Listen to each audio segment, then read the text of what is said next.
Tá, antes de qualquer coisa, a gente precisa saber que lá na Índia, ela era dividida por muitos reinos, e esses reinos tinham uma divisão ética, uma divisão cultural muito marcante.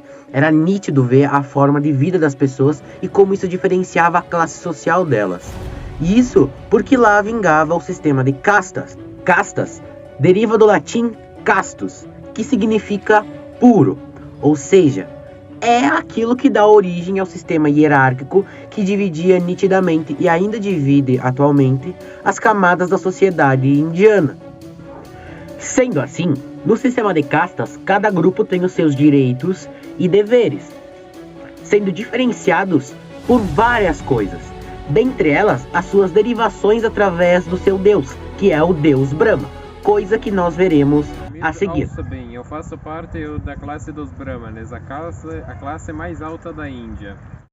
Nós somos professores, filósofos e pensadores da Índia em geral. Nós fomos formados a partir da cabeça do deus Brahma. E assim somos. Opa, eu sou Raj e faço parte da casta dos Kshatras, a segunda casta mais importante do indianismo. Nossa casta é formada por guerreiros e soldados, e nós somos formados pelo braço do nosso glorioso deus Brahma.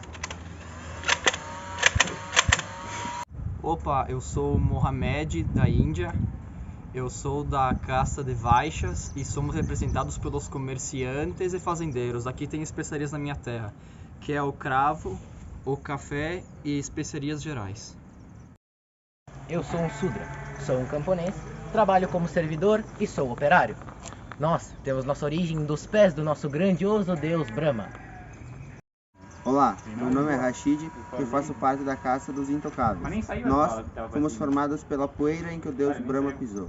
Realizamos trabalhos que as outras castas não fazem, como recolher lixo, entre outras coisas. Além dessas classes sociais bem divididas, a gente também tinha cidades importantes. A maioria delas cidades litorâneas, porque ali podiam desembarcar navios para vender produtos para os indianos, que mais tarde poderiam revender esses produtos para outros países, outros lugares e adquirir mais lucro, certo? Entre essas cidades litorâneas importantes pelo comércio ser aberto, eu posso citar a cidade de Madras, a cidade de Mumbai, também chamada de Bombai, e a cidade de Calcutá. Entre essas, tem várias outras que também constituíam os pontos importantes de comércio.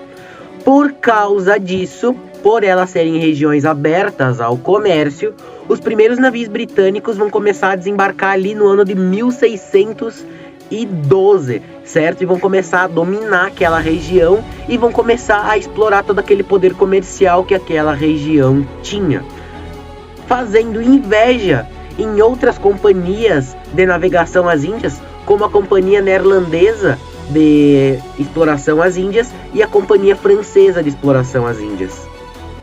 A Grã-Bretanha vai exercer uma forte influência na Índia, que era seu principal foco de comércio. A Índia vai fornecer 3 coisas para a Inglaterra: tecidos, produtos agrícolas e entorpecentes, principalmente o ópio. E em troca, a Inglaterra vai criar uma organização urbana que vai gerar um grande desenvolvimento na Índia. Só que apesar desse desenvolvimento criado pela Inglaterra, a invasão britânica é mais negativa do que positiva. Isso porque a Índia vai passar de um país exportador de tecidos para um mero fornecedor de matérias-primas. E além disso, por causa da indústria têxtil britânica, muitas famílias indianas que produziam artesanalmente tecido vão ir à falência. E então, a partir de 1750, a Inglaterra vai mandar tropas militares para a Índia. E com isso a França também vai mandar para demonstrar poder. Essas tropas eram enviadas para diminuir o poder de lideranças indianas e também para aumentar a influência europeia no local.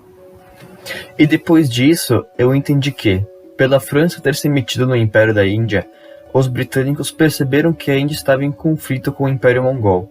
Império esse que foi muito importante, pois ele surgiu com a religião muçulmana naquela região. E por isso, ele cresceu muito rápido na Índia entre o século XVI até o XVIII.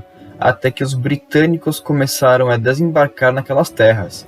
E após isso, os britânicos expulsaram os franceses das regiões indianas e interferiram no conflito contra o Império Mongol.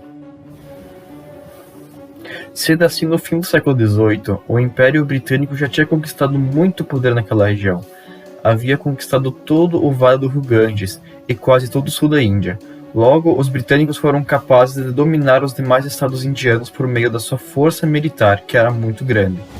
Porém, mesmo assim não era vista uma cooperação, mas isso não impediu que eles conseguissem fazer alianças com os outros lugares. Com esse domínio militar que os britânicos impuseram sobre os indianos e esses acordos que eles fizeram com eles, é que surgiram os chamados estados principescos, que correspondiam aos estados que estavam sob comando do governo britânico. Só que, teoricamente, esses estados eram governados por Marajás, Rajás, Thakurs e Nababos, que eram os governantes. Só que, na prática, não era bem assim. O que a Grã-Bretanha tinha em seu pensamento era que, na verdade, o governo britânico estava colocando lá um novo império britânico. Só que, na verdade, tudo aquilo estava sob comando da Companhia das Índias Orientais. E, por isso, suas empresas do governo britânico tinham que resistir às visitas regulares que o parlamento britânico fazia lá. A Companhia das Índias Orientais, portanto, vai continuar exercendo a sua atividade mercantil ali naquela região. Só que, por outro lado, muitos dos seus funcionários vão vender suas partes para o governo britânico e vão começar a trabalhar como administradores coloniais que obedeciam ao Império Britânico. E, para defender os seus interesses naquelas regiões, a Companhia das Índias Orientais vai formar duas forças armadas.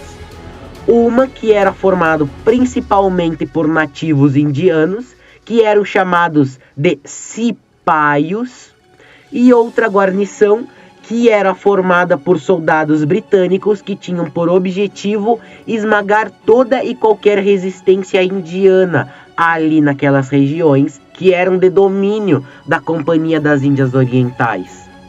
Só que, por volta do século XIX, os cipaios vão se rebelar contra a Companhia das Índias Orientais. E isso vai dar origem à maior de todas as revoluções que resistiam contra o domínio britânico naquela região. Depois desse conflito, o Império Britânico conseguiu repreender os militares da Índia. E, em 1858, o governo britânico tomou controle da Índia.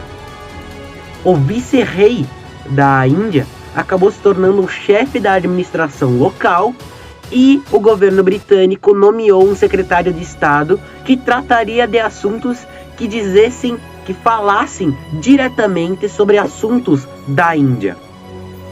A Companhia das Índias Orientais foi totalmente abolida. E por causa disso, o governo britânico encontrou um meio de que os líderes nativos conseguissem atuar nesse novo governo que eles estavam colocando lá, transformando eles em chefe de estados que eram governados pelos britânicos. O vice-rei da Índia, que agora era o chefe da administração local, acabou com a política de anexações, decretou a tolerância religiosa e passou a admitir indianos no serviço público. Depois disso, no ano de 1877, a rainha Vitória da Inglaterra acabou recebendo o título de Imperatriz da Índia. O país da Índia permaneceu sob o governo britânico até pouco tempo, se não me engano até 1947, quando eles finalmente se tornaram uma nação independente, dando fim à influência britânica, dando fim à influência europeia naquela região.